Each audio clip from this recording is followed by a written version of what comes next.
Olubereberye Ssuula 6 olunyiriri olusooka okutuuka ku lusembayo.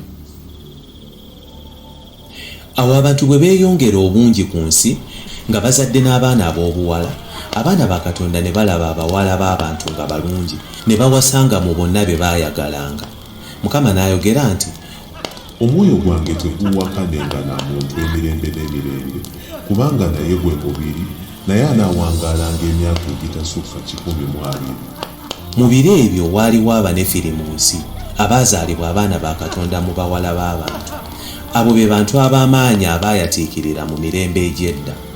Mukama n'alaba obubi bw'omuntu nga bungi mu nsi, na buli kufumiitiriza kw'ebirowoozo eby'omu mutima gwe nga kubikwereere bulijjo.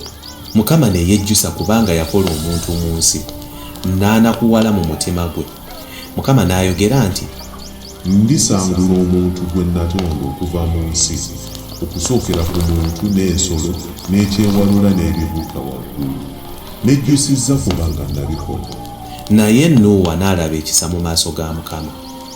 Gino gy'emirembe gya Nuuwa. Nuuwa yali mutuukirivu nga talina kabi mu mirembe gye. Nuuwa n'atambulira wamu ne Katonda.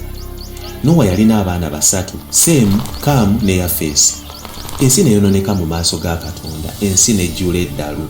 Katonda n'alaba ensi ng'eyonoonese, kubanga ekirina omubiri kyonna kyali nga kimaze okwonoona ekkubo lyakyo ku nsi. Katonda n'agamba Nuuwa nti, maliridde okusangulawo buli ekirina omubiri, kubanga ensi ejjudde obwonoonefu bwayo, n'olwekyo nja kubizikiriza wamu n'ensi.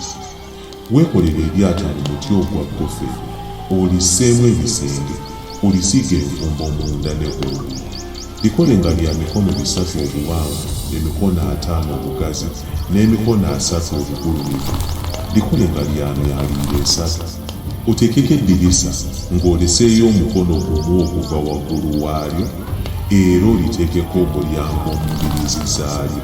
Laba, ndireeta amataba ku nsi, okuzikiriza buli ekirina omubiri kyonna ekirimu omukka ogw'obulamu wansi w'eggulu, buli ekiri mu nsi kirifa.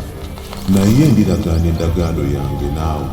Oliyingira mu lyato, ggwe n'abaana bo, ne mukazi wo, n'abakazi b'abaana bo. Oliyingiza mu lyato ku buli kiramu ekirina omubiri 2, ekisajja n'ekikazi, mu ngeri yaabyo, biryoke biwonere wamu naawe. Oliyingiza buli ngeri y'ebibuuka, ensolo n'ebyewalula 2 bireme okufa.